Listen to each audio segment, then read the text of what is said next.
Hello, ladies and gentlemen. It is December 2nd, 2009, and this is Day 9 Daily number 28. I'm hoping that everything is functioning properly with Procaster, because unfortunately, it's really freaking out in the studio. So hey, what's going on? So normally, it says that I have 73 viewers. It's said that for about a week and a half now. Like 73 viewers, 24 hours a day. And that's fine because I can actually look over here at my live stream studio and it tells me the exact viewer count. And so right now it says 111, and now it says 8, and now it says 50, and now it says 49, now it says 120, now it's at 212, now it's at 12 again. So I don't know what's really going on with that. It's going on like crazy. So I'll just go ahead and say 73 of you tuned in. So a big heart to you guys. I'm feeling super tired today because today was presentation mode. Oh my god, I had a presentation today with a group of 4. Never do random group assignments. This has been like the most stressful experience in the world for me. I literally cannot get half my group to show up. Like, I just can't. Like, there's this girl, I'm like, we're meeting tonight at 8. 8 p.m. sound good? She's like, yeah, definitely. I will definitely be there. I'm like, 8, my house, right? And she's like, yeah, I'll see you there. And she like doesn't show up. And I'm not saying she calls up and she's like, oh, I can't go. She just doesn't show. And I see her the next day and I'm like, you weren't there. And she goes, ah. And I'm like, well, let's meet tonight at 8. Can you be there? She's like, oh, yeah, sure, no problem. Yeah, totally. 8 p.m. comes around, not there at all. And the next time I see her, she's like, ugh. And the same thing again. So of course I call her, like, and it's the night before, and I've heard nothing from her. I don't know if she's going to be, like, showing up to the group presentation. And I call her up, and I'm like, hey, you know, we're meeting at my house because we're going to organize our presentations, make sure everything's good. And she goes, oh, can't make it. And I'm like, what do you mean you can't make it? She's like, I'm just not feeling well. And I'm like, are you sick? And she goes, oh, I'm not sick. I just feel achy. I'm like, you feel achy? She's like, yeah, I feel weird. And I'm like, ugh. So then she goes, well, you know, I can totally meet tomorrow at 10 a.m. So I'm just like, oh my god. So it's 10 a.m. Or as she likes to call it, 10:45 a.m. And she shows up with no presentation, so we have to do her presentation. I'm like, all right, let's recite. But she goes, darn, I have class now. And I'm like, oh. I'm doing one of these things where I just like want to take glasses off and just like, do one of those things. So, my goodness, that was quite a little stressful thing. And for some reason, we had this miraculous presentation. It was great. This presentation went beautifully considering how unbelievably horrific it went leading up to that. And, but it was really funny because this other group, with this other girl in this other group, she was presenting an Alice in Wonderland card game. And I'm not going to go into too much detail as to what the assignment was. She's presenting an Alice in Wonderland card game. And so she says, well, I'm sure that all of us are familiar with the card game Magic Gather. So the Alice in Wonderland card game is based off Magic Gather. And I'm like, we're missing just a few syllables there. We just need to have a few extra ones in there. So she says, well, so we have this card game, and I gave a variety of characters, and each their card, and each character has a different number of hit points. And of course she doesn't explain anything about the game or any way how it works. But she just holds up a picture of the Mad Hatter, and she's like, this is the Mad Hatter. On the back is the story of the Mad Hatter, and you can collect it to read the story, and the Mad Hatter has 50 hit points. And then she passes this card around, and then she goes like, and Alice in Wonderland cards also have the backstory of Alice, and Alice has 30 hit points. And these little plant monsters, they have 25 hit points. And like, I don't know why we're focusing so much on the hit points. And even after this presentation, I'm not done. I have to take a break, and I have to go to the final presentations in my department. And in my department, I do interactive media, which is video game design, virtual reality spaces, interface design, these sorts of things. So naturally, one of the big focuses is cool touch tactile interfaces like the iPhone and that sort of thing. And there's these people designing this, like, have you seen Minority Report? We know, like, we have, you know, what's-his-face, Tom Cruise, and he's, like, bending the images and, like, moving them around and doing this stuff. Well, they've actually created that sort of thing there. But unfortunately, you kind of run out of hand motions to actually do everything. So they're trying to create an editing program, and they're like, we have the intuitive system here. So this zooms out, this zooms in. I'm like, okay, I'm with you. And so if we want to play the game, we can just simply use this intuitive gestural movements to bend everything the way we want it to. And we see this girl just twisting her hands into these impossible shapes. I'm like, God, you'd be a contortionist just to like open the fucking program. So I'm just sitting here just kind of like, but then we got to present my game, The Alchemist, which you guys got to see a little bit a while ago, and that went fantastically. And I just got home 10 minutes ago, so now we're going to get some time to look at your replays once again. And I'm exhausted because I've actually only slept 45 minutes last night, which is not pleasant. But in these replays, fortunately, I don't have any time constraint afterwards. So I'm going to be able to spend quite a bit of time focusing on these. We kind of had to rush through these a little bit. So the first replay we're going to be doing today is 9287. And he was asking a lot about Sayre Reaver on Destination. So what I definitely want to do this time, and I recall, yeah, the 9278 is the Zerg. Or excuse me, 9287. What I'm going to be doing is I'm actually going to remove vision and only focus on the Zerg player's play. This is going to give us a good opportunity. This is going to give us a good opportunity to just focus on everything that Zerg's doing. Whoops, I just got my screen a little bit set off here. Sorry, that way I can adjust my keyboard on over. So there, now I can talk into the microphone and check this stuff out. So everything seems to be going well. Now, in early game, I'm extremely careful not to let my money get anywhere higher than it needs to be.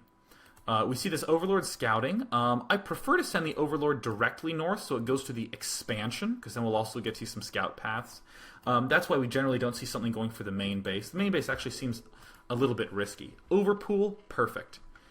Making the drone right on time, fantastic. Okay, I just saw a probe. And holy shit, I made a pool pretty damn early. I guess, in my eyes, I would say this guy scouted with that probe after a pylon. Am I right?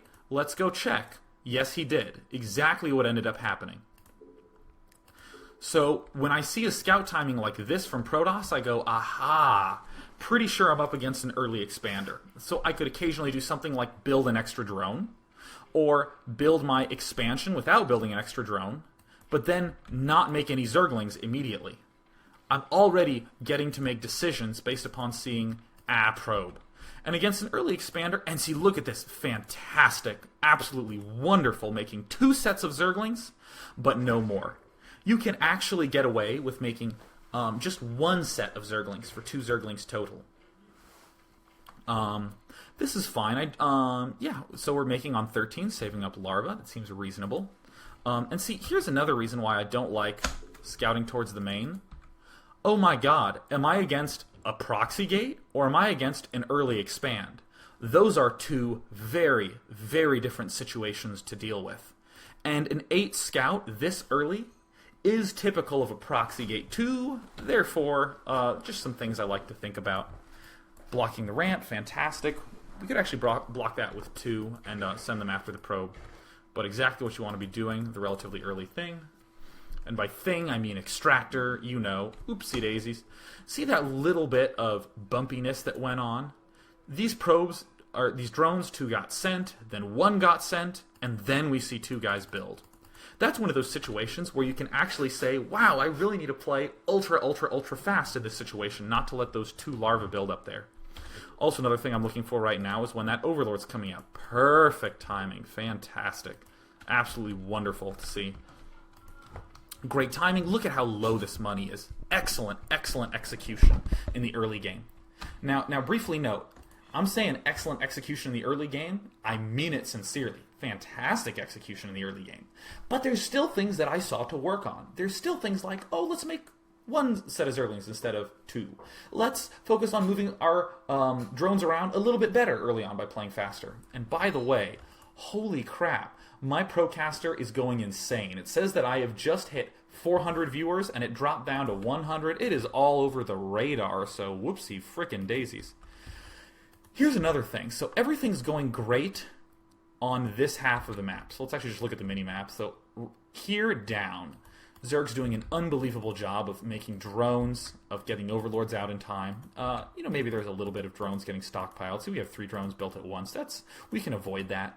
But this overlord isn't scouting. So much information we can get. I still don't know if my opponent's early expanding. And that might indicate it, but, you encounter some crazy-ass players if you've been playing as long as I have. Players who are just like, yeah, I'm just going to build my whole base here. Nah, I'm not expanding. And actually, in good games, we actually see this happen. An excellent example. Jesus, I can't believe I remembered this. 4U against July on Guillotine. Not Neo Guillotine, but I think regular, plain old Guillotine. It was very typical for a while for players to build a forge with cannons at their front and then straight tech to a Corsair. Not to expand, to straight tech to a Corsair. And I have seen that like twice since 2006. But I'm still aware of it as a strategy. Therefore, we need to be doing a little bit better stuff. Fortunately, we did see the Cybernetics core, which is a fairly key thing to build. And so at this stage, actually, let me do this. Layer just finished. What are we doing with it? Probably nothing yet, because the layer almost certainly just finished. Also, 29 is a good time to build the next Overlord. So let's see. I'm very, very carefully trying to see when Zerg is going to be doing something with this. Okay. Getting the Spire, even 5 seconds after your layer finishes, is a surprisingly dangerous thing to do. I don't want to say like it's an atrocious mistake because it's a very easy mistake to make, and but it becomes quite severe. A lot of times 5 seconds can be the difference between losing 1 Overlord and losing 2. So this is what I call relative timing. The moment I built my Spire, my opponent was ... And then we go here and we say, not playing well. Our opponent has a lot of money, but our opponent is capable of having started a Cybernetics core. So now all of a sudden, let's say this Overlord wasn't in the base. By doing that technique, I can say, oh man, again, let's assume this Overlord isn't here. I can say, when my Spire's starting, my opponent's Stargate was starting. And when you play against a good player, you'll actually note that timing ends up being different. But these are the sorts of things that I want to check in my relative timings by just visioning and unvisioning. We let our money get over 300. For a Zerg player in early game, money getting over 300 is your immediate sign of, wow, I am fucked, man. I need to macro or I'm going to lose this game in a really dumb way. And that might not sound like that big of a consideration, but once you start playing against better and better players, just getting these hatcheries out on time so that you can get those 3 or 4 extra larvas worth of unit will allow you to have a much bigger advantage. And then see, everything's going continually along the correct paths. I'm worried a little bit about this food count. I don't seem to see an Overlord anywhere. Very easy thing to have happen. And though I say it's an easy thing to happen, I'm not defending it. I don't want you to think that, oh yeah, it's okay to let this happen. Easiest thing in the world. Really need to be spending that money a lot. Getting speed for Overlords, great. Good thing to be doing. We get detection for any sort of pesky Dark Templars. This is a good placement. Love this placement. I even love it here as opposed to the right there. I love this placement. Unbelievably good placement. Great job. It's these larvae I'm worried about. We're letting our larvae stockpile. And then look, boom, Overlord down. You know what? I am not going to use the word boom anymore. I'm going to use the word deflam. That's what I'm going to say. God, I'm so cool. I love the way I say stuff. So the usual sort of thing. As we see, this replay is getting kind of long. I'm suddenly worried that it might be bugged. If that is the case, I might have to rewatch this in some other fashion. I might actually have to load up like PG Tour or something. Might not actually be. I can't tell, because you know what? A lot of players occasionally struggle with macroing off these sorts of 3 bases. So that is something to consider. The Protoss seems to be doing okay. And the reason I'm aware of bugged replays is because yesterday, a player whose replay I reviewed was like, yeah, that was totally bugged replay, and the players were letting their money get into like 8,000 and stuff, and I was trying to be like, 8,000 minerals. What's 8,000 minerals gonna do to your game? And it turns out the replay had been bugged since like the 2-minute mark. So that's awesome. So I'm increasingly aware of that right now. So I don't mean any offense to the Zerg player. Just the sort of thing I want to focus on mentioning. So this is what I see happening. I'm going to assume that this Zerg player's replay is not bugged. Because the thing that 9287 asked for me to focus on in this game, and I'm actually going to unmute it just in case he's watching, is he said, I struggle to figure out what exactly it is I'm doing against a Corsair Reaver player. So I'm going to go ahead and say that this game is not bugged. Protoss is continuing to expand, and so on and so forth. Oopsie daisies, muting Procaster again. Yeah, so I'm pretty sure this thing isn't bugged, but I feel like what's happening from the Zerg's point of view is that he's spending all this extra gas on the Scourge, but he's not quite sure what to do once he's spent all that stuff, right? He doesn't know exactly what to do against the Corsairs and the Reavers. So this is what I generally say to do against Corsair Reaver if you have Hydras like this. Generally, we're going to have Overlords up here. Instead, just put them at a few key positions. We want to have Hydras here for Reavers. Maybe some Hydras here. We actually don't need any Hydras here. We don't want any Hydras here at all. We want our Hydras back here. And we want more Hydras here as well. And then this expansion kind of becomes defended as a result. So these are the sorts of things to think about. If this money ends up staying at around the time it is right now, I'm going to assume everything's fine. But if it continues to increase... Well, that's pretty hilarious. Yeah, you always make sure you don't have all your buildings walled in and that sort of thing. But against Corsair Reaver, doing a lot of things like keeping your Hydras back, and then keeping a handful of Zerglings here just checking, and definitely doing the burrow trick, so you have burrow running all along this line. You stay way, way pulled back with against Corsair Reaver. So in this case, see, these are the issues that I'm seeing, is that when we are letting our macro fail like this, it's very difficult for our strategy to take off properly. We could definitely have killed off these sorts of things. We definitely could have scouted. Now we're starting to see the money go back down. That's great. And we see the Protoss player continuing to do this transition into a ground army. But the thing that's really annoying about Corsair Reaver is that it tends to turn your traditional standards of Zerg versus Protoss on their heads. You don't do a lot of big attacks like this because watch how dangerous this is. These sort of attacks, even though it worked here, are very easy to fail miserably against a Corsair Reavering player. I mean, something like that, and all of a sudden, assuming you don't have, 3K, 1.5K, all of a sudden your opponent can just counterattack you with some drops, and you're in really bad shape. You have all these Overlords that are completely vulnerable. Most good Corsair Reaver players will take that out. And at this point in time, I'm definitely going to be speeding things up because a lot of this is pretty much, wow, we need to improve our mid-game macro, and then our games will never get to this point. But building a lot of hatcheries, not getting too overeager, this is even scary to do in my eyes against Corsair Reaver. We want to kind of stay planted back along here, do lots of expanding here, stay tight on expansions, and then suddenly explode all over the map. Because here's something interesting to think about. Corsair Reaver, even though it can get into all these nasty little spots where it's really difficult for your Hydras to surround, they kill the expansion pretty slowly.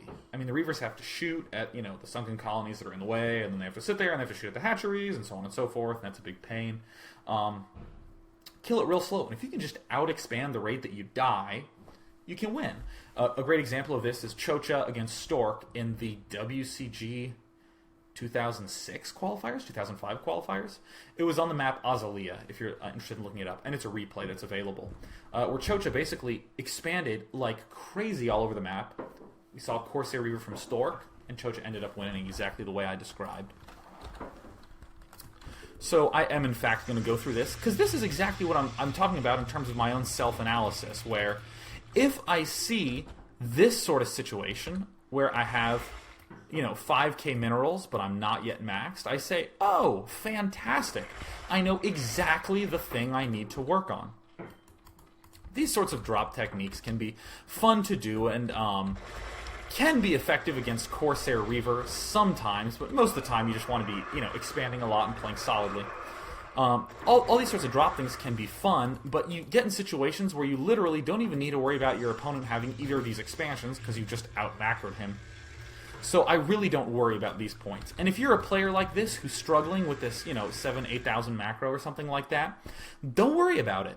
Don't stress over these late game situations. Focus just on your macro, because if you focus just on that, you'll probably just have a week and a half, 2 weeks, 3 weeks maybe, to get really solid at keeping your money down. And I mean, if that's the only thing you're focusing on. If you can't quite play so many games, then naturally it'll take, up to a month, 2 months. But if you focus just on the macro and then you keep it down, you'll be open to this amazing world of strategies that can end up happening. Because this is something that also happens against Corsair Reaver, where you get broke on gas, and you can't really effectively attack things. This is a little bit weird to see these things here. This replay, at this point, I think it's pretty clear what Zerg needs to work on. And so again, I want to emphasize to 9287 that you had an amazing opening, really great execution, a few things that could have happened, but it seemed that once the mid-game occurred, not only did there not seem to be a coherent plan, but suddenly the money skyrocketed. So great, spend your money, bam, problem solved. And also, an easy technique to help you spend your money is to know what you're doing. And against Corsair Reaver, I would recommend staying tight on expansions, just holding those 3, taking your back.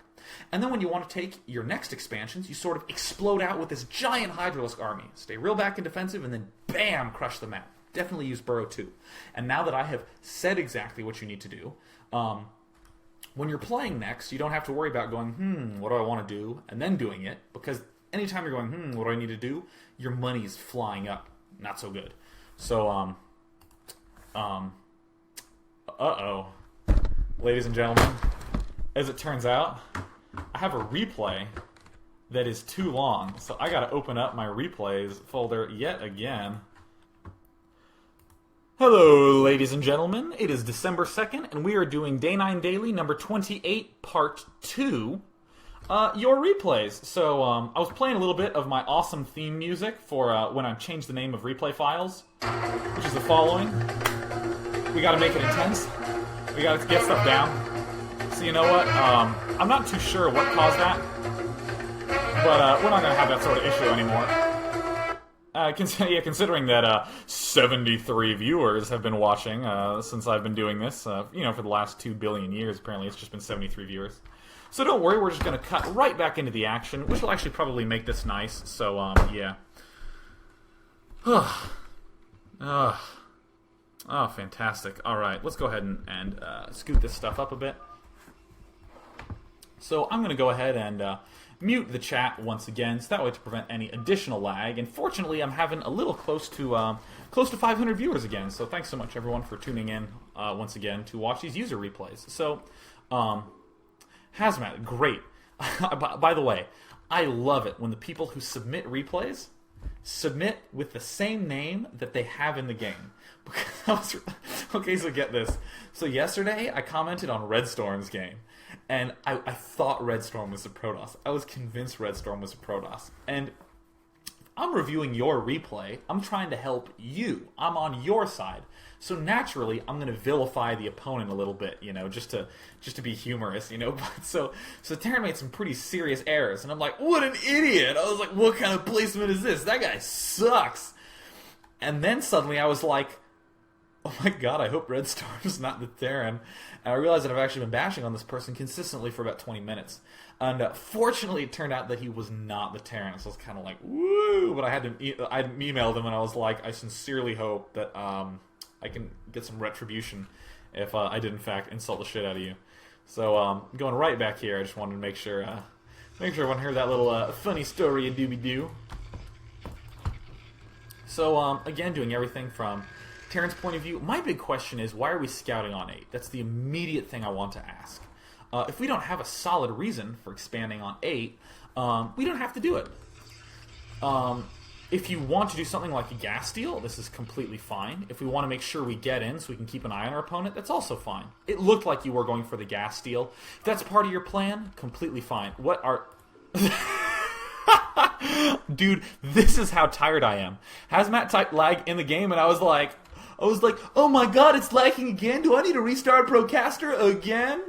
Oh man, running on like 45 seconds of sleep will do that to you. So yeah, going right back into things. Alright, it's like, okay, things are fixed. Don't worry about it, guys. I got my stream covered. So we're doing the run around arena. What's not lagging for me? Things seem to be going okay. Just sort of checking things out. Good timing and everything. Now here are some things that people... it's good to get in the habit of relative timing for things super early on. So let me give an example of this. Cybernetics Core built at a very normal time. And bam! I'm going to pause it. I'm going to give vision to the other player, and I'm going to say, he's just starting his supply depot at his front when my Cybernetics Core finishes. His factory is halfway finished. Oh, excuse me. A little bit of the full throttle energy drink I was drinking earlier starting to come back up. When my Cybernetics Core finishes, my opponent's factory is about halfway done. If this probe was not in my opponent's base, these sorts of timings are still true. Relative timings. I know exactly all the possibilities that my opponent can be doing based upon exactly the timings of my buildings. And this is, oh my god, I cannot be clear enough about this. That's why you need to have pristine, amazing timing in the early game, where you don't miss a drone, don't miss a probe, have your supply decount perfect, because if they are perfect, you become clairvoyant. If you can play the exact same way every game, you'll get accused of hacking because for some weird reason, you just know exactly what your opponent's up to. Without scouting, too. So we have another probe coming out. Curious, again, what the point of this is. And I'm not saying, oh, it's so dumb, you shouldn't do that.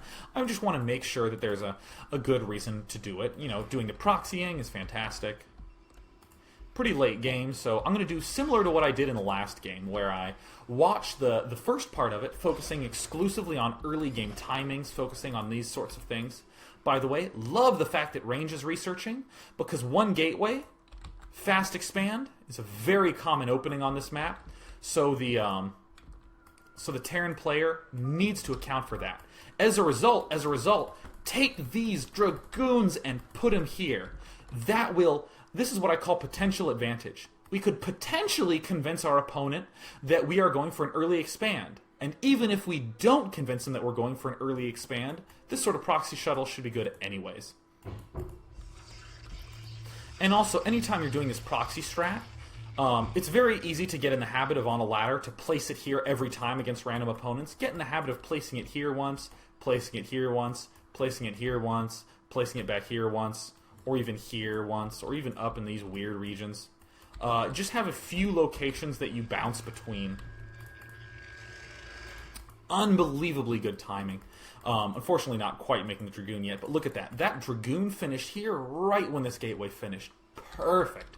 Exactly the sort of stuff you want to be trying to get to happen in your play. The usual sort of stuff going down. And again, great timing. Shuttle halfway done when we start the robotics facility. Helps everything come out in time.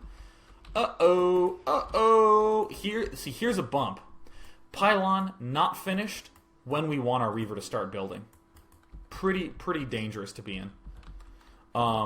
This is a bit awkward because we can just have Vultures run right by. So we should either move Dragoons up here or have 2 Dragoons here and 2 Dragoons up there. And it looks like I just paused too early. So great. We know exactly what our opponent's doing. And what would I say to that? I would say, hey, I saw my opponent expand at around this time. So right when my Reaver is halfway done in this build, I should run in with Dragoons and check if I see a command center.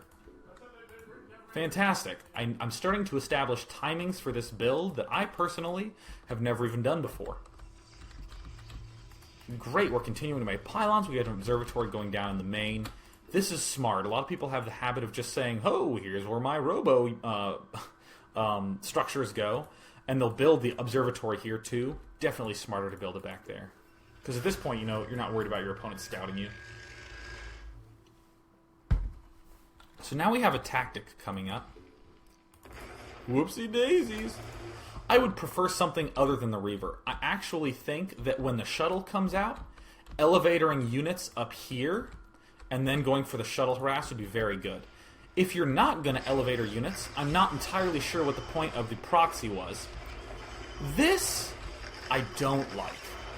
This is an example of, come on, units, when really the passive approach, or just the approach of elevatoring, would have been much more effective. Because if a Terran's early expanding, even though there are occasionally weaknesses in early expanding, an early expand is designed not to be broken. That's why there's tanks up here with these supply depots built, so units have to take the long path to get up here. That's why you have the barracks and buildings built here. That's why the tanks are clustered here, so the SCVs can get in the way. It is designed not to be broken. It is not designed to deal with a bunch of Dragoons coming from behind and taking out this command center. It is not designed to have all these things move around. And again, if we have units up there, we can kill off Wraiths, or as I like to call them, because I've been playing with BGHers, Wraths. It's always fun to hear the pronunciation people have been using for years because they've never had to say it to someone else in real life. This is... oh, that's so risky. That may not have been worth it. It is a serious StarCraft-gasm to kill off that many SCVs in one blow, but I'm always so scared when that sort of thing happens, because potentially what can end up occurring is that you don't kill off enough, and now all of a sudden your opponent has a really nice timing window, especially if he's doing some sort of two-factor thing like this. If you had another tank popping out and a few vultures, he could just push you right away, and you'd be in Danger City. Great numbers. Perfect. 4 gateways when we have this expansion taking another gas. Heading up towards this expansion, this one's probably going to be a little bit more likely considering we saw a starport. Because if we see the starport, we know we have to worry about mining this back area out anyways. So let's mine this out so we can move units here defending the back, which makes it easier to expand here to defend. Hooray! We're making sense out of our decision tree based upon the handful of things that we saw with our opponent. Might be a little bit early to be getting Zealot leg speed. I don't mind getting the Citadel with 4 gateways to start researching it. But a lot of times that's because this Nexus is researching. This Nexus over here or up here will be building, and then you'll throw down this Citadel to upgrade Zeg's leg speed, and then you'll be adding on a bunch more gateways. Right now, we still need to be spending money on adding on more gateways. A very common technique in the mid game is to make only Dragoons. And the reason 4 gates is a nice, good number is I can make 1 set of Zealots, for 4 Zealots total, go back to making Dragoons, and I can put these 4 Zealots into a shuttle. Very, very, very easy to hold off any mid-game push in that fashion. Things seem to be going pretty well, and I think the focus that Hazmat wanted me to look at was late game, the Terrans seem to be expanding a whole bunch and doing a lot of powering, so... seems like our Terran friends slipping up a little bit with making SCVs, so let's go ahead and just focus on this Protoss player for his key timings. Okay, going for Arbiter Tech. I'm much more content with getting the Citadel early, but again, we don't need to get legs that early. We can get the Citadel early and go straight for the Arbiters, but still I prefer getting Dragoons and using the Zealot with Shuttle just a touch longer. So here, look. Looks like, uh-oh, is there lag again?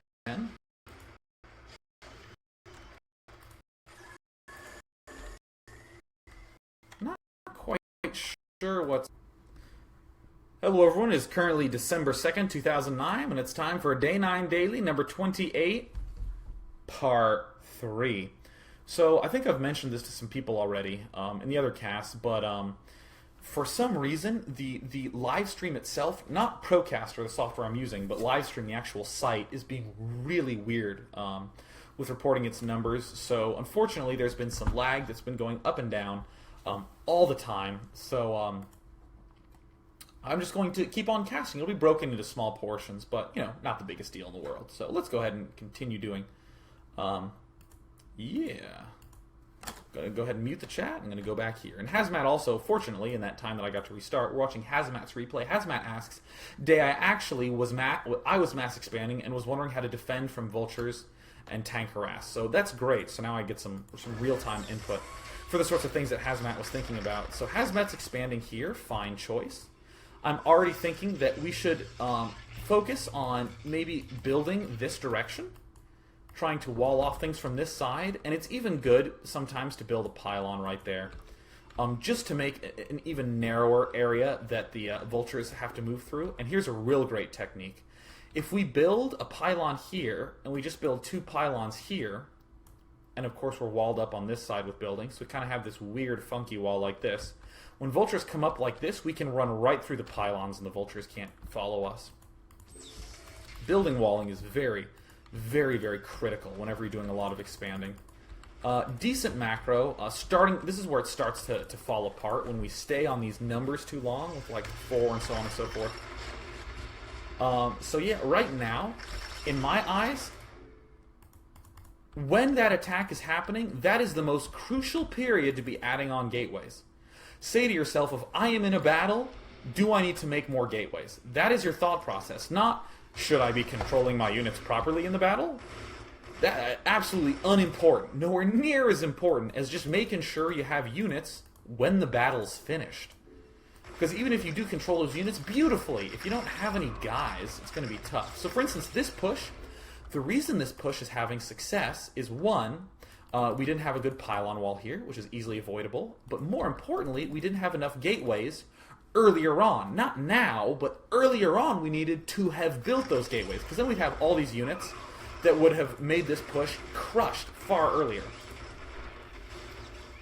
So, in my eyes, if this is my replay, I think to myself, damn, the one major change I am making in this game, or one major change if I'm doing this build again, is making gateways during attacks and when a lot of stuff is going down here with my units. That clearly is the first killer error. I made that error and I lost too many guys here. I made that error and I lost these probes here. I made that error and now my macro's starting to get a little out of hand, and oh no, I have units queued.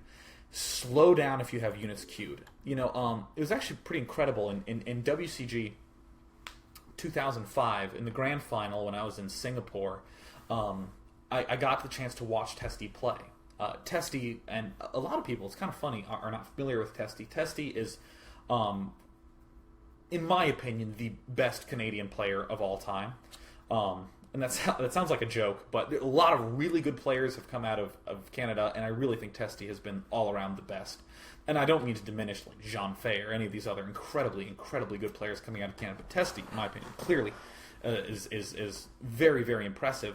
And he plays very slowly. He plays like 150 actions per minute, and he is meticulous with how he macros. It's beautiful. He macros very, very deliberate with his clicking.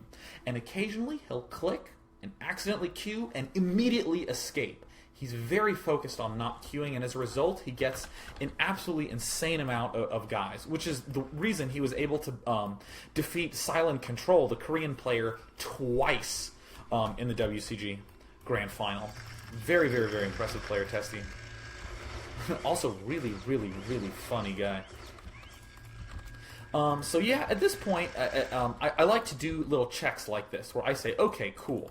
I know I need to do a little bit better of a job with macro, because my goodness, 6 gateways is what I have now. Next game, I'm going to make 8 gateways my goal. Or next game, I'm going to make 10 gateways my goal. And I make these declarations because then that's a number I get to know if I need to adjust.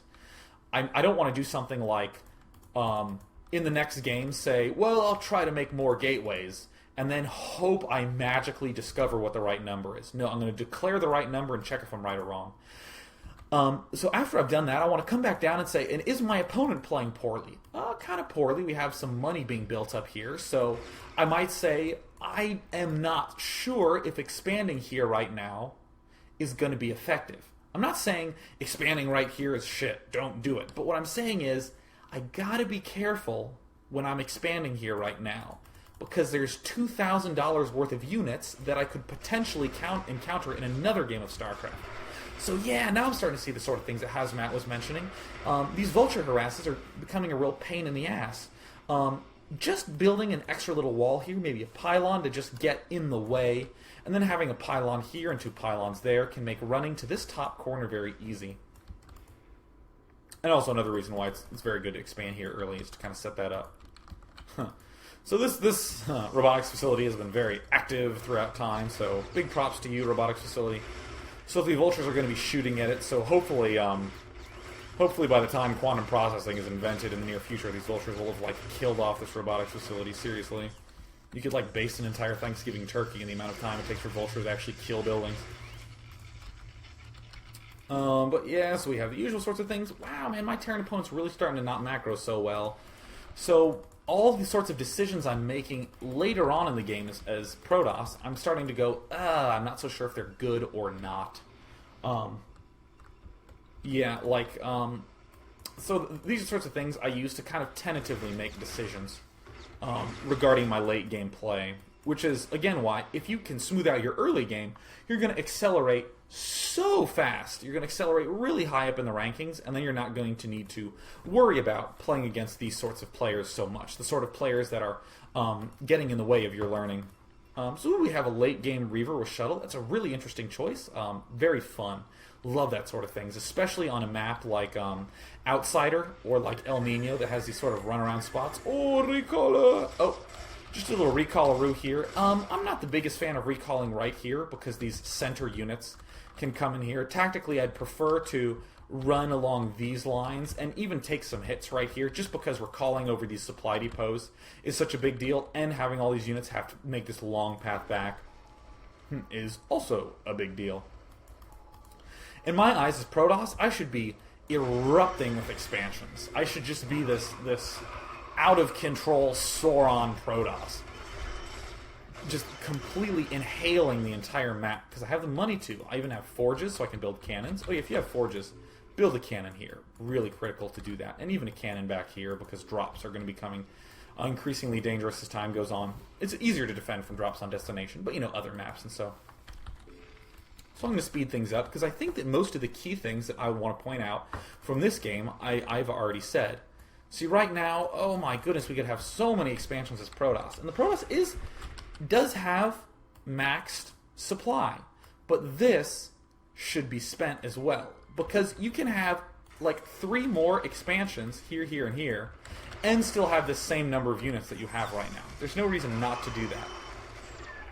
So now what it looks like is going to happen is the Terran is going to do this sort of big Doom push, and because we don't quite have the amount of gateways that we need, and we haven't quite done the sort of aggressive pounding apart of this back place that we want to do, this push might actually work. Unfortunately, he has no upgrades at all. So, rat-row. So another recall coming in by the Terran. This attack, the organization of this ended up being sloppy. All the Dragoons died, and then, whoa, we have some stasis going on. Really important just to spend a little extra time focusing on those battles, just organizing a little bit.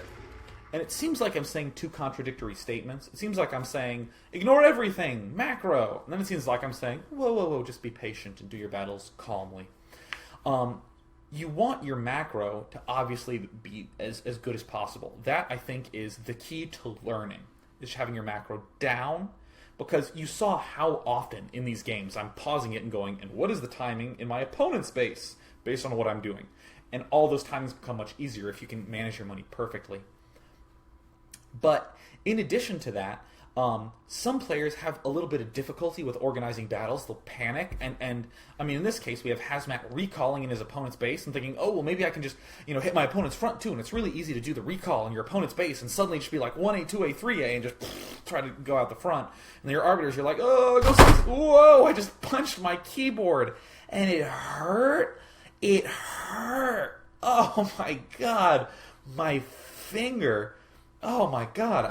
And what I really need to do is I just need to calm down. I just need to be very deliberate with how I'm waving my hands. Just kind of calm down and wave them with focus. That's what you should be doing with your attacks. Just taking the extra 2 seconds to make sure that you're not going to do something insane and just box a whole bunch of units, send them to their doom. Because then still, we're hanging out here, we're starting to spend our money as Protoss, but weirdly, we don't have these extra 3 expansions. The solid grasp of the middle we should have had somehow isn't here. And this is always a very frustrating way to lose as Protoss, because it feels like everything was going well the entire time, and suddenly the Terran came out with a big push, you did some recalls, and they didn't seem to work so well, and then you ended up losing. All relates back to that mid-game decision-making. So, whether Protoss can pull a miracle out of this one or not, I think I've said a lot of the key things... Oh my god, sorry, I left it on my face for too long. I think I've said a lot of the key things regarding that replay, so I'm going to go ahead and just move on to the next one. So this is one thing that was cracking me up. This is Ideas. He's playing against another Zerg player, and he lost to Hydras in Zerg vs. Zerg. So what's hilarious to me is that people have always been like, do more stuff about Hydras in Zerg vs. Zerg, and I'm like, no. Just because I like to focus on sort of strategies that people are doing, instead of, just being like, hey guys, here's a build that I think you should do. Because I don't want people to, be build pushers and just be looking for the next build. I want people to discover things on their own and think about ways for developing their own strategies and your own unique, fun ways to play. But what's so funny to me is that in randomly choosing 8 replays, I get a good coverage of all the matchups, and I coincidentally encounter a Zerg vs. Zerg where we're playing against Hydralisks. So I'm going to do a little bit of the minimizing action. I'm going to show you, this is a really important timing in this matchup, which is how far is my Overlord traveling across the map versus how far my opponent's buildings are going. Because almost every Zerg player has been in the situation where it's like, okay, I see my opponent's spire start, time to run my Overlord away. But a lot of players, they have the tendency to leave the Overlord in there too long because they want to be like, well, I want to make sure exactly when the spire is finishing because they're not comfortable with it. But if you can say something like, when my Overlord has moved halfway across the map, the spire has gained 400 hit points. Now we have something really useful we can go on. Now all of a sudden we're predicting exactly when our opponent's spire finishes without actually having to look at it. So let's take a look at the build Ideas does. Standardest thing in the world. In my eyes, we're probably going to see some sort of early expand come out here. Very, very normal to do that sort of thing. You go 12 pool and you make 12 gas, and then you save up and you expand. And I'm not so sure I'm a fan of this one. This is the I guess the classic Zerg vs. Zerg. Excuse me. Oh, I feel like I have a burp that's coming and it just won't do it. So I might make some noises later on here. Don't mind me. This is what I call like an in-between build, like a tweener build. You get your pool kind of early so you can hold off rushes, and you get your hatchery kind of late, but kind of early because you kind of want to get some Mutalisk. We get another hatchery kind of early. You want to have something skewed. You want to have like a 9 pool speedling. Like, I'm going to put pressure on you, I'm going to just demolish you in half. Or you want to be doing something like what I thought Ideas was doing, which is to, 12 gas, 12 pool, 12 gas, and then 12 expand, and try to get your expansion up early and make the focus of everything your expansion. The issue I have with this sort of build is it doesn't seem to have a focus. It doesn't seem to have aggression, gas, minerals, and that sort of thing. So I don't like it for anyone except the absolute best players who really know how to get themselves very subtle, slight advantages with Zerglings, subtle, slight advantages with a slight extra bit of larva, and just are able to do things in the very marginalist of situations. So we see this Zerg player doing the sort of economic heavy 1-base strategy, which is to just get the 12 hatch to get our gas, and then to go straight into making the sunken colony so we can defend from a 9 pool. Hate this placement though. What the placement should be is the hatch tight here and the sunken colony here. This sunken colony is going to be much harder to defend than a sunken colony here. Even if we build a building here, the sunken colony is much better off here. Because then we're covering the hatch, we're covering the top side of our gas, which in my eyes is the #1 most vulnerable part of this. If you don't have the top side of your gas covered, you're basically saying, here, take my gas, free gas, totally on me. Here's Ideas coming in. Look, I'm sure he's going to poke in here. Oh no, but wait a minute. No, he's going home. Weird. Oh, well, his opponent was making a second sunken colony. So in this position, if I'm ideas, I'm going, I'm the man, I've won this game. I'm going to focus on making a lot of drones and going straight for a spire, because I can't conceive of my opponent really doing anything but overwhelming me with Zerglings, which I can happily defend with my superior economy of drones, and Sunken Colony placed right here. Also, I'm going to gripe on this building placement too. Very vulnerable spire. We want the the spawning pool placed here, or actually more often we'll place it here. And then we can place the spire here and the sunken colony here. Or alternatively, we can place the pool like this here, place the spire here from below, covering the sunken colony from attacks like this, and then actually build the sunken colony here. So we have our drones wrapping around like this. So all the buildings cover each other in that sense. Waiting a little bit long to build anything. A lot of times players stop building too early. We saw some drones pop up, and that's obviously something that can be smoothed out. 300 hit points is the time you need to stop making stuff. So I'm seeing this, and I'm going, whoa, this guy really is committing to Hydras. And what's interesting about Hydralisk strategies is that it's pure muscle. So in traditional Zerg vs. Zerg, it's all about sniping things off and being really sexy and suave and finesseful. When you're going Hydralisks, you're basically saying, I hope no one kills me. Great, they didn't. All right, killed my opponent. I mean, that's just how it works. You just have a very hard-to-kill army. You can't snipe Hydras to death. Even trying to snipe too many drones is going to be dangerous, because the Hydra player, theoretically, should have really good coverage with Spores and Hydralisks. You just need to have a lot of stuff. That's the way you combat it. So, when I see this sort of thing, I think I need to expand, build a buttload of drones, and then have a huge sunken colony wall here. Or I need to start getting a ton of Mutalisks and Zerglings right now, while slowly expanding. Those are the sorts of things I like doing and have had trouble with when I go one base Hydralisk. When I go two base Hydralisk, he can't stop me. But when you go one base Hydralisk like this, I mean, look at how late all this stuff is. And this is very typical of one base Hydralisk. This very late upgrade, this very late upgrades for the Hydralisk speed and range. Great, we have this thing going down. In my eyes, we should get some Mutalisks. We should be doing some stuff with them. Picking off Overlords, spreading out to here, spreading out to here, checking things out. And trying to pick off as much as we can without... This is your... Oh my god. Whoa! Whoa! You don't want to do that. Traditionally... Whoops, my webcam's running away from me. Very, very bad webcam. There we go. Traditionally with Mutalisk, actually in most of the matchups, you want to be doing sniping, you want to be taking hits. I mean, in Zerg vs. Protoss, you take hits from the Dragoons so you can snipe the Templar with your Mutas. In Zerg vs. Terran, you take hits from the turrets, and occasionally hits from Medic Marines so you can snipe those SCVs and snipe the Marines. In regular Zerg vs. Zerg, you're sniping mineral lines to kill off drones, even from taking hits from Spores. You don't do that against Hydralisks. Let me limit it just to Zerg vs. Zerg to think about for a minute. The reason it's okay to snipe with Mutas, if you're both going Mutas, is because neither of you really has that many drones. It's something like 6 drones mining minerals. And if you can snipe 2 of those drones, suddenly he has a third of his drones that were mining minerals dead. That becomes okay. In this case, if we try to snipe some drones, I mean... what are we going to do? We're going to kill off 2 drones out of, 16, 18 that are mining minerals? That's really not going to do anything. Plus, we have even more Spore colonies because we have so much money coming in from this Hydra-ing player.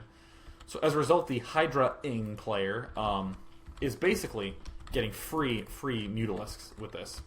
So, I mean, I want to try to snipe some units off if they're doing stuff like this, but I'm going to be making oodles and oodles of drones. Like, for instance, this is bothering me quite a bit. So few drones here, and few drones here. I don't think you should really be getting the extractor that early. In Zerg vs. Zerg, we normally obsess about getting the early extractor because we want as many Mutalisks as possible. In my eyes, we're primarily concerned with not dying to the first push and preventing this expansion with the Hydralisks. So if we focus on minerals and get, 8, 9 sunken colonies, seems like a lot, very important to get that many. If we get 8, 9 sunken colonies and continue to make an outrageous number of drones, then we can let our economy catch up, and we can eventually overwhelm with Mutalisks and Zerglings. And by the way, another excellent technique to do is when expanding somewhere else, you expand to the choke first, so that way you can cover it with a bunch of sunken colonies, and then you have this also reserved for Mutalisks. Getting some Zerglings for Zergling Muta is also very good, but the most important thing is that you're trying to fight muscle with muscle. You're trying to fight the very strong Hydralisk army with a strong combination of your own, such as sunken colonies or Mutaling. And anytime you have a muscular army, whether it be Hydra or whether it be Mutaling trying to combat Hydra, it's all about your economy management. It is all about the economy management. Get fantastic economy management by getting a ton of drones and building a sick defense, and then it doesn't really matter if you're going Mutalisk or if you're going Zergling Mutalisk. Watch how little damage these Mutalisks are going to do. And oh my god, there's a little bit of excitement when these things back up, because it's like, oh hey, maybe I'm doing okay, but real danger. Also, these units should have been backed up, so that way the sunken colonies could have been firing the whole time. And this definitely happens plenty of times against a player who's going one base Hydra, that their first push like half dies, but then they just come in with the next batch, and they can replenish Hydras 1,000 times faster than you can replenish Mutalisks. Unless you have a super good economy. So, that's why I say get the 8 sunken colonies and have some Mutars, and then you'll be fine against one base Hydra. Fantastic. So now we're just going to take some time to do our last replay. And by the way, I'm really pleased with how this casting is going. With the exception, of course, of the fact that I've had to restart it 3 times. So let's go ahead and look at Cynan. I hope I'm saying that name properly. It is Cynan or Kinan, or I'm just going to say Sinan. First I read that as Cyanan, but then I realized that would be stupid, and I went ahead and did my Hooked on Phonics program just to make sure I could say that properly. But Cynan asked for me to think about what could have gone wrong in this game because he opened with Lurkers in Zerg vs. Terran. Cynan said that he normally opens up with Mutalisks in Zerg vs. Terran. Therefore, he really wants to get a good idea of whether he's doing something wrong against Terran players with a Lurker opening. So, usual sorts of things. I don't mind this scout path. I actually prefer to... I personally send my first Overlord directly here, and then I send my second Overlord up like this, and then along this path, if you just kind of follow me on the minimap, along like that. This, I feel like, doesn't intercept any scouts and doesn't intercept any proxies. And I don't really see the need to rush to his base with an Overlord since he is Terran. From Canada! Awesome! We have North American Wars. So, very standard build. Everything's going fine. Scouting with a drone. And see, here's another reason why I like another scout from this Overlord. We're double scouting our opponent right now. Why is this drone here if the Overlord's going to be there anyways? I'm not saying don't send your Overlord this way. What I'm saying is, if you send this Overlord, don't send this drone. If you send this drone, send this Overlord somewhere down here so it can stop some cheese, or do something like what this Overlord is doing, which is scouting to make sure nothing's coming from above here. That's the sort of thing I'd like to see. And it looks like we're going to be seeing a 3-hatch going on. Obviously, our opponent's clearly early expanding, so... Yeah, that's what that feels like, Terran. That's what that feels like when you do that with your SEV at our expansions. That's what... Oh, man. Way to show him who the boss is, Cynan. Yes. Give it to him. Okay, first thing. Gas is on 17. Way too many players are going to go, whoa, you got your gas way late. I think that this gas timing is completely fine if you're opening up with Lurkers. Actually, I think it can be detrimental if you get your gas too early when you're going Lurkers. You can get away with getting your gas that early if you're going Mutalisks, because you're not even really going to be building that much defense. You're going to be a little bit low on drones. You're going to be using all sorts of sexy Zergling and Mutalisk harass. So you end up not necessarily needing to get that little extra bit of money going on. But with Lurker openings, I think that's a good thing. Unfortunately, notice how when this Overlord spawned, 3 larvae popped out. and then we have another 2 larvae popping out here. That, in my eyes, says that this Overlord was way late. 22 food is about when I'm making my next Overlord. So, this is a little bit dangerous of a position for this Overlord to be in. He can get killed pretty easily.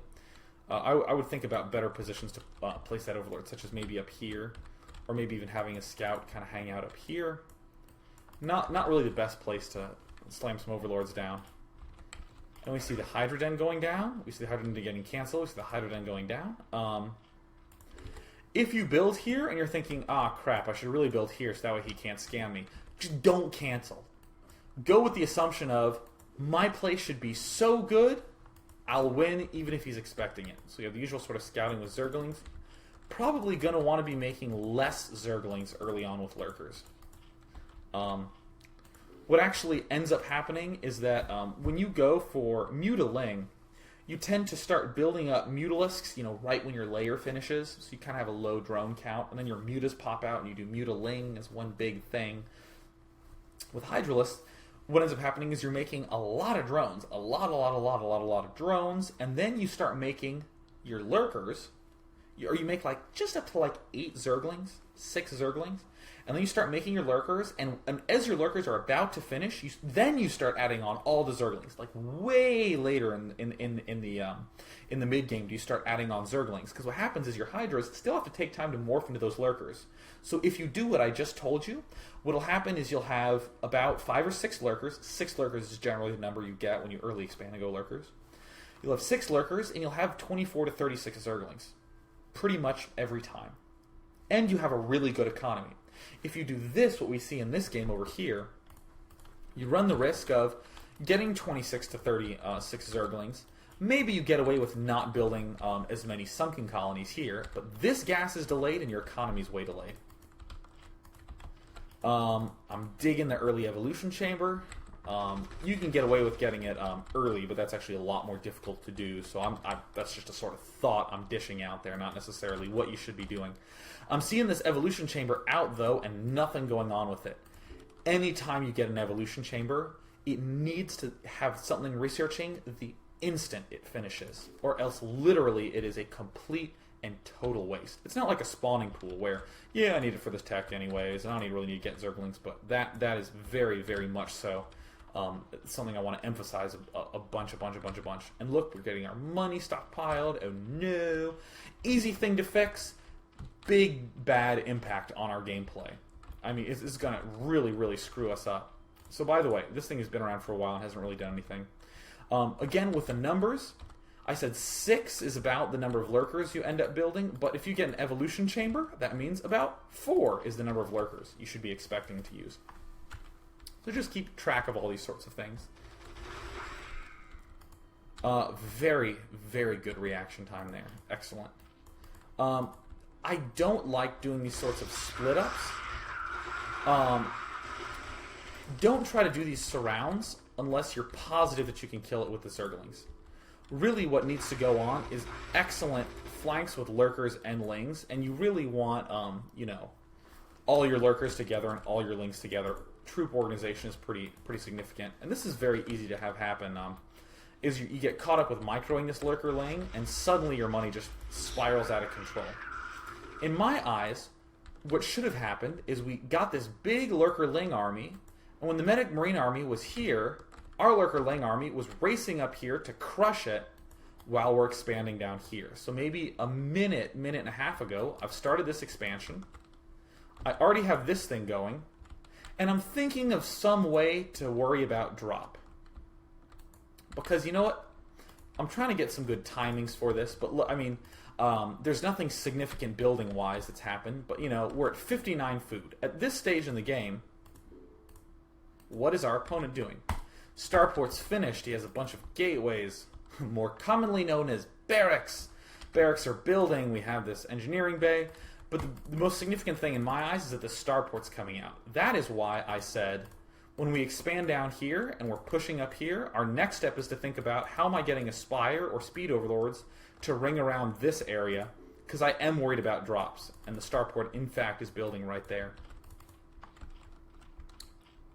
So at this point, if this were my game, I would say the following. I had a pretty good setup for my build. I'm having a lot of the key ideas down. I mean, you're getting the lurkers early, and one thing I really love that I should swallow before I start talking. Oh, that's fantastic.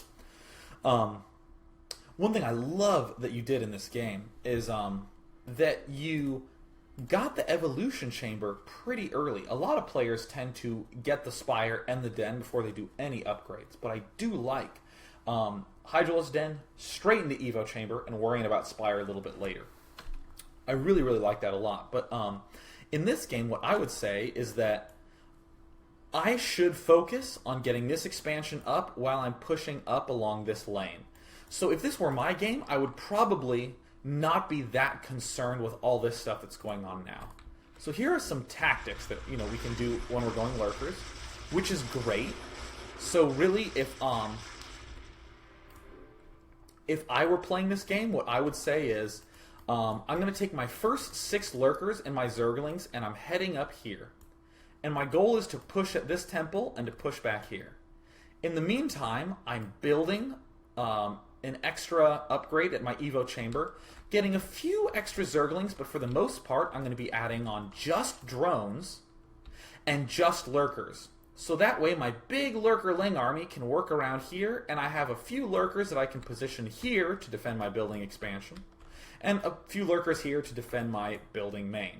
Doesn't that sound so organized? And then, of course, I do all the other things like get a spire to worry about drop, get some extra hatcheries going. Because this feels like, oh, hey, I did a little bit of damage. You always want to do shots at doing damage like that. And you can pull out, but now it's kind of like, ooh, what do I do? Well, I just had to do a huge amount of effort to take the expansion that should have been a no-brainer. And really, at this point, if your macro's starting to slip, for God's sake, add on 2 hatcheries like this. A lot of players don't do this. They let their macro slip, and it's so funny. It's this amazing cycle that you see players get into. Their macro will slip. I'm sitting here, I'm Zerg, I got 2,000 minerals, and I go, okay, I know that's bad. And a lot of players go, I just need to get better macro. And for some reason, they don't add on 2 hatches and just spend their money. They just accept the fact that they have money and they go, sure need to improve that macro. What you should do is you should build these extra hatches. You should spend that money, and the game, if you win it, will be sloppy. And you should say, I need to figure out a way to not build those 2 hatches and still keep my money at 0. You don't say, I'm going to let my money be high because I'm not going to even try to build those 2 hatches in the first place. No. Keep your money down. Keep it at 0. 0 is such a beautiful number. God, I love 0. What a fantastic thing 0 can be. So, usual sorts of things. Now we're starting to get some more of the look going on. I mean, at this point, I think what happened to Sign-In is he said, okay, so I got my opening with Lurkerling. I had to do some weird defense. I got to do some little bit of tactical stuff, but now that money went up and there's no big attacks going on, he's getting this big setup. Again, getting smoother things with the upgrade, but here's the problem that we have in Zerg vs. Terran every single time. The Terran mid-game push. Every single game that you play against the Terran who's going Medic Marine, like, I want to say 99% of games, this happens. 30 to 40 Medic Marine, 3 to 4 tanks, 1 Science Vessel. Everything you do should have this as a key thing you're dealing with. So with this Lurker-Ling thing, what I would say is I'm going to push up here to try to do some distraction action down here. Not commit and run in to win, but just do some distraction action down here while amassing a big Lurker-Ling army at my front and taking this expansion. Once he's held this off, he eventually will get to this, and when he pushes to about here, right before he gets to this, I will have tons of Lurkers, Lings with the +1/+1 upgrade, 5 hatches, and I will just kill him with a bunch of units, not with Dark Swarm. That's what my plan is when I'm opening Lurkers in this fashion. And I'm almost certain what happens is that this push will probably end up winning, as it's designed to. This is a frightening push. I by no means want to be like, oh, Sign In, you silly person. You didn't plan for the mid-game push. Mid-game pushes, I still lose to from time to time because I just slightly mess up some of my timing. Now check this out. Look how strong a mid-game Lurker Ling army can be. The organization of this attack was not the best. Especially at the end, there's 1, 2, 3, 4, 5, 6 Lurkers that had no Ling support when they moved in. You need lots and lots and lots of Ling support if you want to be advancing with your Lurkers. You can't just poke in there with Lurkers. So the first wave of Zerg units did a pretty decent amount of damage, but with those Lurkers, the Lurkers should have just hung out right here, waited for a bunch of Zerglings to come, and then killed this with ease.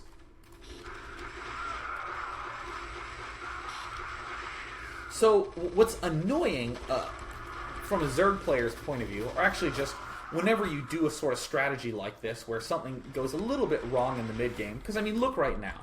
Money is being spent. Money's much lower than it was before. But there was a time when it was kind of high. So what ends up happening is you do this strategy and it just doesn't feel right. You're just like, oh god, I lost units here and units here, and god, the Terran's just coming with more stuff, and my god, I even checked this replay and he has 1,300 and 2,000. I could have been getting crushed even worse. And then you go, oh god, just let me Defiler Rush. You know, you don't want to vary up these strategies. But what I honestly want to say is that you can do this sorts of stuff. That though this game might feel disheartening in some fashion, this is fantastic because so much of the key things like getting this evolution chamber early are there, getting the timing of some of this early game stuff is there, but just by cleaning it up a little bit, I think we're going to be in a much, much better situation. So right now we've been going for an hour and 20 minutes. I'm going to take an hour and 10 minutes. I started a little bit late. So I'm going to go ahead and just take some questions really fast. Just 10 minutes, not too many since you guys have been kind and loyal enough to listen for this long. So if you'd be so kind as to post your questions in some bright fluorescent color that I can read easily. I have a black background. So Soul Sword asks a beautiful question. This is awesome. He said, hey Day9, can we learn from games that we win? Very much so, actually. What I normally do with games I win is every game I play, I'm looking for an adjustment to make. So we just watched a Zerg vs. Terran. Let's say I'm playing Zerg vs. Terran. And I'm doing this Lurker Ling strategy. I have it all planned out. And let's say I win a game. The mid-game push comes out, and I barely kill it, but I win. If I go back and look at the replay, and he had $2,000 when I barely killed that attack, I go, well, I was playing really well, but for some reason, I died, for some reason, I only barely won. That might mean I'm doing something wrong. So those are sort of adjustments I make. Other sorts of things, let's actually just take a brief look back at this main screen. So from games that I win, like if I'm Terran in this case, I go, okay, I won the game, that was great, I'm happy with how I controlled. I wonder, how can I think of ways to control this army better and spend this money? I think that's a really good way to do it. So for instance, getting a second starport earlier. I don't see a second starport. Uh-oh, my engineering bays aren't upgrading. Uh-oh, I could have built a command center here to be expanding here. I could have added on a whole bunch more barracks. These are all the sorts of things that we can think about. Oh yeah, by the way, for those of you who are curious, the 73 viewers, broken, locked, I emailed them about it, just awaiting a response. There's about 500 people watching right now, so yeah. So I'm going to go ahead and briefly mute the chat because there's about 4 or 5 questions I want to make sure I answer. So Z6 says, what would you generally say? Would you generally say that the key to playing better is learning to make a lot of stuff first and worrying about strategies later? More or less, yeah. I mean, I would word it a little bit differently, but yes, I think macro is the key to learning. It's absolutely crucial because what ends up happening... let's go back to actually this game. Let's look at it for just one fast second because fortunately we're stopped right here at the 16-minute mark. These sorts of things happen where we feel good about ourselves as Terran because we just won a game. And then all of a sudden, we hit a point where we're playing against like B or B- players. And for some reason, things seem not to be going so well. And it's very, very, very frustrating.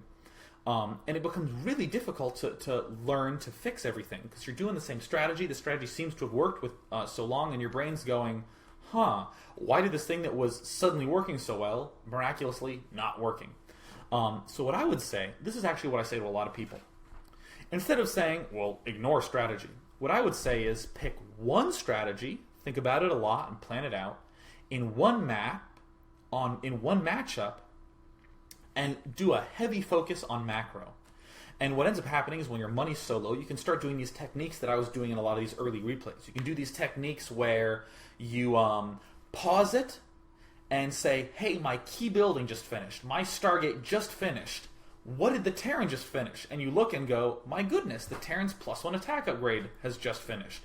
Or Terran has 4 factories that just finished. And you can start creating tons of timings for yourself in that way that will open up this amazing world of strategy to you. In other words, the key to being able to see strategy at all is having good macro. Because if I have bad macro, and I say, well, my Stargate just finished, but I kind of forgot to build it after 3 minutes, I don't get any information from my opponent by what I do. I only get the information of what I have. So in a sense, I'm kind of playing in the dark. In a sense, I can't even formulate a good strategy. So that is why I think macro is so important. Let's check some other things. So, Into the Wannabe says, Day, I'm a player who opens Lurker Ling a lot. But what I find happens to me is I can't transition out of it to a late game. How can I fix this? I'll tell you all about it after I clear my parched throat. Oh. Oh. So let's go ahead and come back and let's play back the sorts of things that we were talking about at a previous time. For those of you who don't get that joke, you'll need to watch part 1, and I promise you that it was very funny. The key transition in my eyes is to think about what... well, first of all, it depends on what you mean by late game play. A lot of players think that late game is just when you get defilers. In my eyes, late game is when you start doing the thing after defilers. Defilers for me are a mid-game unit. It's like late mid-game or defilers. So really, I would say that for your problem, I'm sure what you're saying is, once I get to defilers, I can do all sorts of other stuff. But how do I get there? So I would say, let's think about what your base looks like when we have these defilers. We are at 5 hatches. We have an evolution chamber that's probably almost done with +1 carapace or either on the way. We'll have a second evolution chamber, either done upgrading attack or on the way. We'll have our Defiler Mound about to finish. We'll have our Spire, some Overlord's position, and our Hive will be done. We'll have a decent amount of Zerglings and Lurkers. That's the look. To say it a little bit more succinctly, 5 hatches, 2 Evo Chambers, Defiler Mound on the way out, and a Spire. So if we open up with 3 hatch Lurker Ling, and let's say we do exactly what we saw Cyanan do in this game, where he gets an early evolution chamber. Well, all I'm thinking of now is how do I order these things? Here's an order I might try. Expand, there's the 4th hatch, make a 5th hatch, get a Spire, get a Hive. Boom, that's the ordering I'm doing. Another ordering I might think of trying is make the expansion, get the Queen's Nest, get the 5th hatch, then get the Spire. It might be get the Spire, get the 4th hatch, get the Queen's Nest, get the 5th hatch. Almost all the cases, by the way, I'm going to be getting the Evolution Chamber later. But those are the sorts of things, those 3 things that I just said, pick one of them, test it out, bam, you'll be done. Snapping faces. And, huge key. Huge key. What's going to happen is you make a bunch of Lurkers and Lings, you push forward, and then you're going to be making a lot of drones. Lots of drones in the mid-game, getting a lot of extra hatcheries up, and then flooding with Lurkers and Zerglings. A big mistake Lurker-Ling players do, maybe even the biggest mistake, but I'll just say the 3rd biggest, arbitrarily, is that they open up by making a bunch of Lurkers and Zerglings, and then they just keep making Lurkers and Zerglings. So their 4th hatch is late. All this economy and upgrades and Spires for dealing with drop is late. So they might feel like they have a decent amount of units, but then they get a little bit behind. So when the mid-game push comes out, they have a feeble economy that falls very, very, very quickly. So I'll answer that really, really long, so I'm going to go ahead and take some other questions. So, Nihilo says, what do you think of the Terran's building placement in that last game? With the supply depot engineering based stuff just below the command center. Let's take a look. So that way I can formulate an opinion on it. So, immediately I hate these two depots here. Let's go ahead and check out this. Yeah, you know what? This base has the semblance of good organization. There's still a few issues. In my eyes, what this player is doing is saying, let me put the unimportant buildings that I need to build at the back of my base, and I'll build all the production structures and leave space here at the front of my base. Normalest thing in the world to do. A lot of times, what will happen, though, is these barracks will be shifted forward,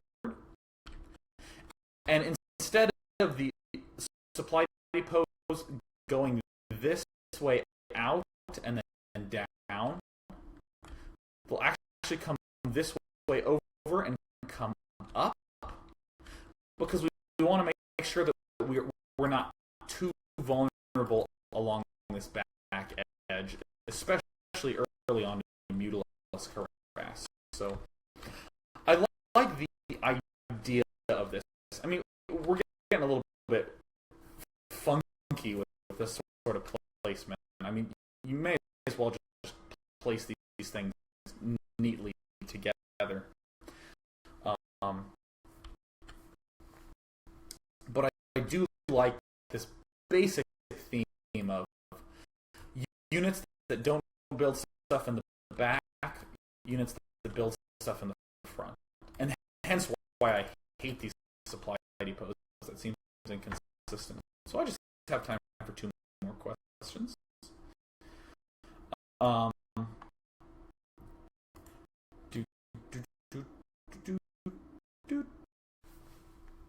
Hello, ladies and gentlemen. It is December 2nd, and this is Day 9 Daily, number 28, Part 4. And I'm briefly going to ask my viewers, I was just in the middle of wrapping this thing up. How far through questions did I get before things crashed? I want to make sure... Okay, so I was in the middle of building placement. Or should I say I was in the middle of that? Or was I in the middle of banning walk? Bam! Got him banned. Alright, so I was saying I did like the general feel of buildings not making units in the back. Oh, by the way, no need to ask more questions because I'm taking... I already have the questions I want selected.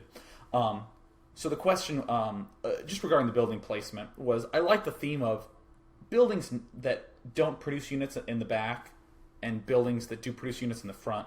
I would like a little bit more organization there, but so on and so forth. So, what was I going to do? Oh yeah, Mr. Sparkle said, if we get harassed in Zergver's Terran with vultures early on, suppose our opponent's going mech, how do we recover from that harass? What I would say is that you're either going to be going Hydralisks or Mutalisks, right? This is just the general openings you have. If you go Mutalisks, make just a touch of Mutalisks, and then expand twice and make a ton of drones. You need hardly any units to defend your expansions in the mid-game. Or if you're going Hydralisks, start wiggling your Overlords to those expansions and wiggling Overlords out to make sure you can unmine those paths and double expand really quickly, get a ton of drones, a stupid amount of drones. And definitely make sure you have 3 functioning hatches before you take these 2 expansions. Yeah, I definitely think that is the most important thing. And I want to have the most perfect question possible. So, I had one selected, but the stream crash distracted me. So yeah, I'm just going to go ahead and grab a random one. It was one right after Mr. Sparkle. Oh yeah, this is a fantastic question. I'll just finish up with. Can you discuss 2-hatch Mutaverse mech? Is it viable? How to react? I'll just do that one. You need to focus on having a lot of drones. And the reason I chose this question is because it's a follow-up to the previous one. You need to focus on drones. You need a lot of drones. You need drones. Drones are a really important thing. This isn't playing against a Medic Marine player where you do want to go 2-hatch Mutalisks. So what I would say is if you're opening with 2-hatch going for Mutalisks, you'll see that your opponent is going for fast gas, build a hatch at your front immediately, a sunk at your front immediately, and when the Mutalisks pop out, try to do a little bit of stuff with it, but mainly focus on clearing the expansions and getting Hydras and expanding. For a good example of what I'm talking about, watch the depressing Shine vs. Fantasy on Fighting Spirit game from OSL from not long ago at all. That is depressing. So yeah, guys, that is going to wrap up Day 9 Daily, number 28. It was horrific. Things did not go well this time. I thought that the content of the cast was great, but I didn't like the fact that we had to restart 4 times. 5, if you don't count the first one. So yeah, tomorrow we're going to be doing 2 Zerg vs. Zergs. 2 Zerg vs. Zergs from Action. So that way we can sort of group those things together. It's going to be a little bit more brief of a cast because, unfortunately, I have some things that I need to go to. Unfortunately, it won't be something like, hey guys, I got to cancel and go to a meeting. And I call and say, ready for the meeting? Nah, I feel achy. I don't know, I feel weird. I can't come. That's the reason I had to cancel early last time, and that was a pain in the butt. So, good thing I got that sorted out. So I'll go ahead and do a little bit of a ninja cast tomorrow on Zerg vs. Zerg, and I have the most genius event planned for the future. So tune in. Thank you sincerely, guys, for tuning in. I'm hitting 1 million viewer minutes a week consistently, so that just feels wonderful. So you guys are the man. Peace out.